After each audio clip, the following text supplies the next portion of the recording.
Y el mundo está sufriendo. Hay sufrimiento. Mire, todas las personas sufren. Usted sufre todos los días. El sufrimiento es algo que lo experimenta todo el mundo. Hay personas que se hacen la idea y dicen: no, yo quisiera ser ese tipo, porque ese tipo ahora es que tiene plata. Miren, los que tienen dinero sufren a una manera que usted no lo sufre. El que no tiene dinero tiene otro tipo de sufrimiento. El que tiene todas sus necesidades saciadas tiene otro tipo de sufrimiento. Ahora la gran pregunta es esta: ¿por qué sufrimos? O sea, ¿por qué tenemos que sufrir? Yo quiero decirle a usted que el sufrimiento es, vamos a llamarlo así, el daño colateral de la caída del Génesis. O sea, el sufrimiento en la humanidad entró por causa del pecado original. Escúcheme un momentico acá. Sufrir o sufrimiento es un dolor físico o emocional, social o espiritual, causado por algún evento que no podemos controlar. ¿Cuándo sufre usted y cuándo sufro yo? ¿Cuándo sufre el mundo? Cuando sobre usted viene una situación que usted no tiene control, cuando usted no tiene el dinero para pagar lo que tiene que pagar, viene un sufrimiento que se manifiesta en miedo, que se manifiesta en falta de paz. ¿Cómo voy a hacer? Y eso es un tipo de sufrimiento. Hay gente que se enferma de tanto pensar que debe pagar, que tiene que pagar, y nadie puede ser feliz sufriendo, hermano. Pero lamentablemente todos tenemos que sufrir. Tenemos que sufrir en el matrimonio, tenemos que sufrir en el trabajo, tenemos que sufrir en la escuela, porque el sufrimiento, se lo repito, es el resultado de la caída, de la desobediencia del hombre. Nadie nos va a salvar de sufrir. Escuche, el sufrimiento del ser humano empieza desde el momento que nos separamos de la presencia de Dios. El sufrimiento es el común denominador de la vida aquí en la tierra. Hermano, usted va a vivir con una persona inconstante toda la vida. Hay gente que se fue de Venezuela, con todo respeto, pero se fueron porque estaban sufriendo. Aquí en Venezuela hay un sufrimiento. En Estados Unidos hay otro tipo de sufrimiento. En Colombia hay otro tipo de sufrimiento. En la tierra donde usted se meta va a sufrir. Mira lo que dice Génesis 3:23. Y lo sacó Jehová del huerto del Edén para que labrase la tierra de que fue tomado. Mientras Adán no había pecado, Adán caminaba bajo el dominio, bajo la voluntad perfecta, donde Dios le prometía que no iba a sufrir. Adán no iba a tener ningún tipo de sufrimiento, porque Adán caminaba en perfección con Dios, no había pecado. Mira conmigo, antes que Adán pecaba, todo estaba en control de Dios. ¿Cuándo viene el sufrimiento de una persona? Cuando algo se le sale de control, cuando no lo puede dominar. Cuando Adán pecó, Dios lo sacó del huerto del Edén, de la bendición donde no había sufrimiento, y le dijo, y Jehová lo sacó Jehová del huerto del Edén para que labrase la tierra de que fue tomada. ¿Qué quiere decir esto? Que ahora Adán fue sacado por Dios para que ahora él tomara control de su destino, porque él había comido del árbol de la ciencia del bien y del mal. Antes que él comiera de ese árbol, él era como un niño y la voluntad de Dios iba a estar en él y él no iba a sufrir. Pero como comiste y ahora te la quieres tirar de que tú tienes el control de todo, ahora te voy a enseñar que si hubieses estado conmigo, el sufrimiento no hubiese venido, porque Dios no hizo al ser humano para que sufra. El Señor quiere, desde que creó a Adán, que su creación sea feliz, viva en paz, no viva en guerra, no viva en enfermedad. Pero ahora el orgullo de la ciencia hizo que yo te saque de mi presencia, y a partir de ahí Adán empezó a caminar bajo la cobertura de un mundo caído, y Adán empezó a sufrir. Y una de las maldiciones que Dios le dio fue: ahora comerás del fruto, espinos y cardos te saldrán en las manos, y con el sudor de tu frente comerás, y por causa de ti maldita será la tierra. Quiere decir que cuando Adán salió, que el Señor lo sacó, Adán caminó en una tierra maldita. Mi hermano, esto se escucha feo, pero esta tierra está maldita. El mundo, porque ya, ¿quién es el príncipe de este mundo? Satanás. De que en medio del sufrimiento que tenemos que vivir, hay un pacto, escucha, hay un pacto eterno que Dios nunca va a romper, y está fundamentado en su amor eterno. ¿Cuál es ese pacto? Ese pacto es que en medio de nuestra desobediencia, en medio de que Dios no puede quitar el sufrimiento de nuestra vida, Él abrió una puerta de pacto. Mira lo que dice el libro de Isaías 54, del 9 al 10. Isaías 54 dice: porque esto me será será como en los días de Noé, cuando juré que nunca más las aguas de Noé pasarían sobre la tierra. Así he jurado que no me enojaré contra ti, ni te reñiré. Porque los montes se moverán. Usted sabe que es difícil que un monte se mueva. Un monte es una montaña. Imagínense la montaña del Salto Ángel. Ahí está diciendo el Señor, el Salto Ángel se va a mover facilito como una pluma. Porque los montes se moverán y los collados temblarán. Pero no se apartará de ti mi misericordia, ni el pacto de mi paz será quebrantado, dijo Jehová, el que tiene misericordia de ti. No sé cuándo se toman de esta palabra en esta hora. Y ese pacto dice que es más fácil que el Santo Ángel se mueva antes que yo me olvide que tengo un pacto, que te amo. Y sabe que ese pacto se materializó con la venida de Cristo acá a la tierra. Ese pacto dice, escúcheme, que ahora en medio de nuestro sufrimiento vamos a tener una consolación. Mira mi hermano, hay dos formas de sufrir en esta tierra. La primera forma es sufrir en el mundo sin la esperanza, el consuelo y el alivio de Dios, y sufrir en la presencia de Dios con la esperanza, con el consuelo de que tenemos un Dios que nos va a ayudar. ¿Usted entiende eso? Yo conozco gente que ha venido para la iglesia y como vio que en 2 semanas no se le solucionó el problema, dijo, voy para el mundo otra vez, muchachos. Mire, yo prefiero llevar palo aquí en la presencia de Dios, agarrado de la mano del bendito, que irme allá a un mundo que está gobernado por el diablo. En los dos lados vas a sufrir. La cuestión es que en este lado va a haber un Dios que te va a dar misericordia nueva cada mañana, que te va a dar fuerzas para que no te quiten la vida, que te va a decir, tranquilo, hoy no vendiste, mañana vas a vender. Tranquilo, no se te dio hoy, mañana se te va a dar. No sé cuánta de esa gente se toma hoy ese pacto. Tenemos que sufrir, pero yo prefiero sufrir aquí en la casa.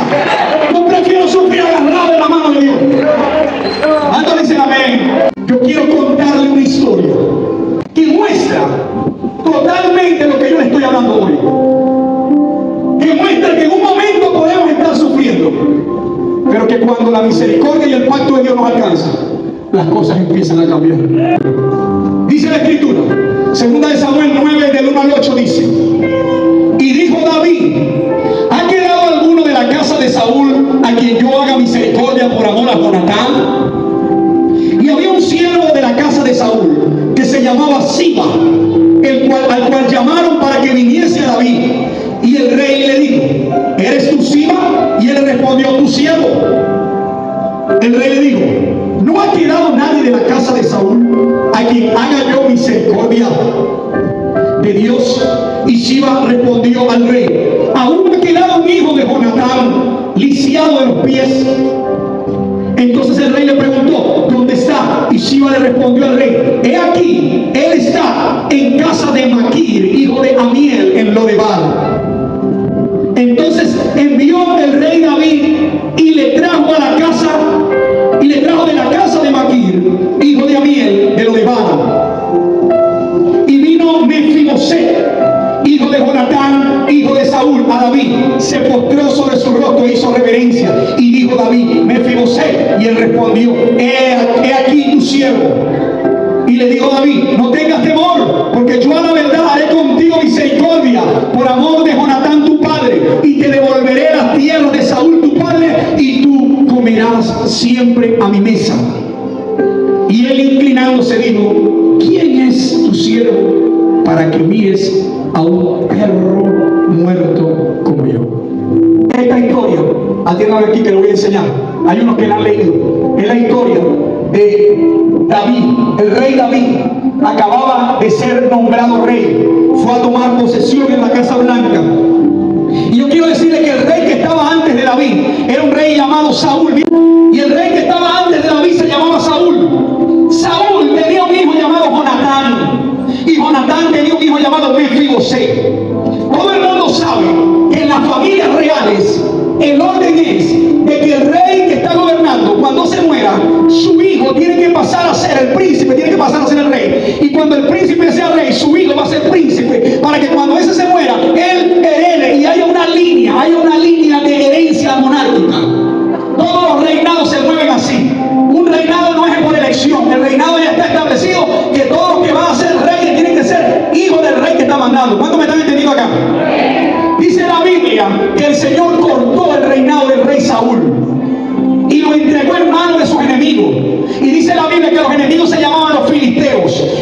filisteos llegaron a la casa y empezaron a decir: venimos a tomar este reinado. Y usted sabe que para poder ellos dominar un reinado, ellos además de matar al rey, ellos tenían que matar a toda la línea que estaba después del rey, para que ellos no pudieran heredar el trono. Cuando los filisteos llegaron, empezaron a matar a todo el mundo, empezaron a caer en guerra, y dice que mataron a Saúl, y después dice que mataron a Jonatán. Saúl era el padre, el abuelo, Jonatán era el hijo, pero Jonatán tenía un hijo llamado Mefibosé. En la línea, si a Saúl lo mataran, tenía que ser rey Jonatán, pero los filisteos mataron a Saúl, mataron a Jonatán, y Mefibosé estaba de pequeñito, de meses. Mírenme para acá que no le voy a bendecir. Y Mefibosé estaba criado por una nodriza, porque él era bebé todavía, y la nodriza lo cuidaba, lo amamantaba, y no le pagaba a mujer para eso. Dice la escritura que cuando la nodriza lo está cuidando, ella escuchó que los filisteos habían entrado, y escuchó que mataron al abuelo, y escuchó que mataron a su padre, y ella dijo: tengo que guardarlo, tengo que guardar a este muchacho, porque él es el próximo que viene a reinar. Y dice la escritura que ella tomó al niño y salió corriendo, y cuando salió corriendo ella se tropezó, y cuando se tropezó el niño se le cayó de las manos y se reventó contra las piedras, y el niño quedó inválido, quedó lisiado de los pies. El niño cuando cayó quedó inválido. Inmediatamente ella, para resguardarlo, se lo llevó a un lugar llamado Lodebar. Dice la escritura que los años pasaron, los filisteos robaron el arca, David fue ungido, David se levantó y fue a buscar el arca y acabó con toda esa gente, y la maldición de Jehová entró a los filisteos hasta el punto que les salieron tumores de cáncer a todos los que tocaron el arca, y David llevó el arca y David fue ungido como el rey de Israel. Escucha acá, que le estoy edificando apenas la historia. Había un hijo que tenía que reinar, llamado Mefibosé, que se cayó y estaba lisiado, pero el reinado no tenía rey, el trono no tenía rey. David llegó como rey, y el primer día que David llegó como rey, lo primero que preguntó fue, el rey le dijo: no ha quedado nadie de la casa de Saúl a quien yo le haga misericordia de Dios. Y Siba respondió: aún ha quedado un hijo de Jonatán. ¿Qué dice allá abajo? Lisiado de los pies, se le cayó. Ese fue, ya no era un niño, ya era un tipo ya grande, pero estaba lisiado de los pies, imagínense. Mefibosé era el nombre del muchacho que tenía que estar reinando. Pero ¿qué pasó con Mefibosé? Dice la escritura que cuando él se cayó, a él se lo llevaron a una tierra llamada Lodebar. Diga conmigo, Lodebar. La historia que le estoy contando, por favor, pueblo, es la historia que tiene que ver con lo que Dios hoy te está llamando. Y yo pregunto algo: ¿Mefibosé quedó lisiado de los pies porque quería o porque a alguien se le cayó de las manos? Yo le pregunto, si a Mefibosé le hubieran dicho: Mefibosé, tú querías ser lisiado de los pies, ¿usted cree que Mefibosé hubiese dicho que sí? Entonces a Mefibosé ese evento se le fue de sus manos, porque él no pudo controlar que a él lo dejaron caer. Y mírenme para acá, porque le estoy hablando del sufrimiento, y le enseñé que el sufrimiento se produce en tu vida cuando algo a ti se te escapa de las manos, cuando tú no tuviste el poder y el dominio para poder tomar el control de eso. Y así como Mefibosé, la nodriza se le cayó de las manos. Hay muchas cosas que a ti hoy te están dando sufrimiento. ¿Sabes por qué? Porque en cierto aspecto a ti también te dejaron caer. Hubo un evento que sucedió en tu vida que tú perdiste el control, y en ese momento quedaste lisiado, y en ese momento vino sobre tu vida un sufrimiento que te apartó. Mira, mi hermana, una de las cosas que yo voy a predicar hasta que Cristo venga es acerca de las maldiciones generacionales. Mefibosé quedó inválido porque a una mujer se le cayó siendo bebé, pero eso no hubiese pasado si el trono de Saúl hubiese caminado en línea con Jehová, y Jehová no lo hubiera entregado a él en manos de sus enemigos. Mírenme para acá, por favor. A lo mejor esto usted no se lo van a decir en cualquier iglesia, pero yo sí se lo voy a decir aquí. La maldición más grande que puede venir sobre una persona se gesta desde tus padres y desde tus ancestros. La Biblia enseña que existen maldiciones generacionales. Hay personas que nacen viviendo consecuencias de lo que hizo tu padre, lo que hizo tu abuelo y lo que hizo yo no sé quién. Hay personas, mira, yo conozco gente que al día de hoy nacieron y están viviendo prácticamente perseguidos, están viviendo sin tener nada, porque cuando usted se va a ver quién fue el padre, quién fue el abuelo y quién fue el ancestro, fueron personas delincuentes, fueron personas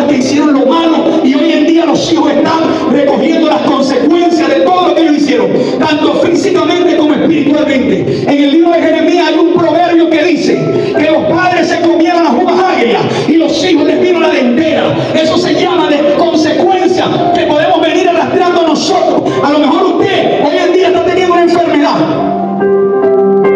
que es por una activación de tus ancestros. A lo mejor el día de hoy usted está viviendo una situación económica que es por el resultado de las malas decisiones de tus padres, de tus abuelos. Escúchenme acá, por favor. Por eso uno de los consejos que más yo le doy a la gente es esto: hermano, piense en el futuro de sus hijos, porque ahorita usted puede estar bien, pero como tú te muevas en esta tierra en comparación a Dios, es lo que tú le vas a dejar a tus hijos en esta tierra. Si usted es lo que cree que le va a dejar a sus hijos una empresa grande, una casa grande, un carro grande y propiedades, eso está bueno, pero yo prefiero, mi hermano, que usted empiece a considerar que la bendición más grande que usted le puede dejar a sus hijos es un futuro bendecido por el Dios Todopoderoso, por causa de las decisiones que usted tome en este tiempo. Si tú quieres que tu familia sea bendecida, este es el tiempo, padre, madre, que tú tienes que buscar de Cristo, que tú tienes que buscar de que tus hijos conozcan la fe en el Señor. ¿Cuántos están acá? Mira, si tu trabajo es lo primero, tú estás sembrando una consecuencia que tus hijos van a recoger. El sufrimiento de tus hijos puede ser mayor si tú en tiempo presente no lo evitas. Si los enemigos no se hubiesen levantado contra esa casa, y Dios, si Saúl hubiera caminado en rectitud con Jehová, cuando los enemigos se hubieran levantado, el que hubiese salido a pelear por Saúl era Jehová de los ejércitos. ¿Cuánto lo creen? ¿Cuánto lo creen acá? Mire, usted puede tener todas las promesas de Dios sobre tu matrimonio y sobre toda tu vida, pero si tú estás apartado de la presencia de Dios en sufrimiento, es muy probable que sobre ti no venga la bendición. O sea, tú puedes estar ahorita en una condición de sufrimiento que es producto de tu lejanía de Dios. Escuche, la palabra lodebar en el hebreo es una palabra dividida que se llama lodebar. Y la palabra lo en el hebreo significa sin, o significa no. Diga conmigo, no o sí. Y la palabra debar significa palabra. Escúcheme acá. Si usted une lo que significa lo debar, ahí en pocas palabras dice no palabra o sin palabra. ¿Alguien me está entendiendo acá? ¿Qué es lo debar? El lugar donde tú estás siendo afligido, donde tú estás sufriendo, y además del sufrimiento, en tu vida no hay la palabra de Dios. Lo de Bar es el lugar donde tú estás en sufrimiento, teniendo promesas de Dios, pero con la ausencia de la palabra del Dios que te puede levantar. Mire, mi hermano, yo a usted le dije, yo prefiero agarrar palo en la presencia de Dios, viniendo a la casa de Dios, estando en comunión con Dios, sabiendo que cada vez que yo vengo a la casa de Dios, su palabra me da esperanza. La Biblia dice que la fe, míreme para acá, la fe viene por el oír y el oír por la palabra. Lo de Bar significa no palabra, no palabra de Dios. En medio de tu sufrimiento, tú no sabes qué hacer y empiezas a decir, no, estoy así, bueno, vamos a hacer esto. Estoy pasando este problema matrimonial, bueno, voy a hacer esto. Tú te pones creativo, empiezas a considerar, me voy del país, empiezas a considerar negocios turbios, empiezas a considerar cosas, porque como no tienes palabra de Dios que te guíe, cuando tú vienes a la casa de Dios, cuando tú mantienes cercanía con la casa de Dios del Rey, hermano, yo quiero decirle a usted que Dios te va a dar dirección y Dios te va a dar consejo. La Biblia dice que en la multitud de consejos está la sabiduría del hombre. Usted toma decisiones erradas porque usted se aparta de la fuente de la sabiduría. No sé si usted me está entendiendo en esta hora. Entonces, para rematar, le vas a pedir consejo a la vecina brollera y le vas a pedir consejo al que está peor que tú. Diga conmigo, sin palabra. Una sola palabra, escuche, que salga de la boca de Dios puede transformar tu vida en el instante. No, pastor, yo no vengo, pero yo leo la Biblia. No, pastor, yo no vengo, pero yo oro mucho. Ay, papá, mire, usted no me compare la fuente que está en la casa de Dios, la revelación y la presencia que hay en el altar de la casa, con la casa tuya donde tenés el Facebook, donde tenés. No me venga a decir usted que la misma palabra que hay en la casa de Dios, tú la vas a recibir en lo demás. No me venga a decir eso. Lo que Dios da en su casa, por eso dice la Biblia, Jehová está en su templo. Por eso esto se llama la casa de Dios. No, no le predicas, no es lo mismo. Porque por eso David decía, prefiero un día en los barrios con prefería escuchar la palabra ahí donde se paran a veces muchos hermanos, del ciclón para afuera. Y los invitan a entrar. No quiero entrar, te escuchan de aquí. Bueno, eso es bueno. Eso es más que la persona que ni siquiera empieza a poner primero el día del Señor, que empieza a comprometer su vida. Mi hermano, te voy a decir algo. El Señor te está llamando que esta noche estás sufriendo más de lo que tienes que sufrir. Yo conozco ministerios hoy en día que están haciendo cosas y hacen. Usted no ve que echan para adelante. Hermano, Dios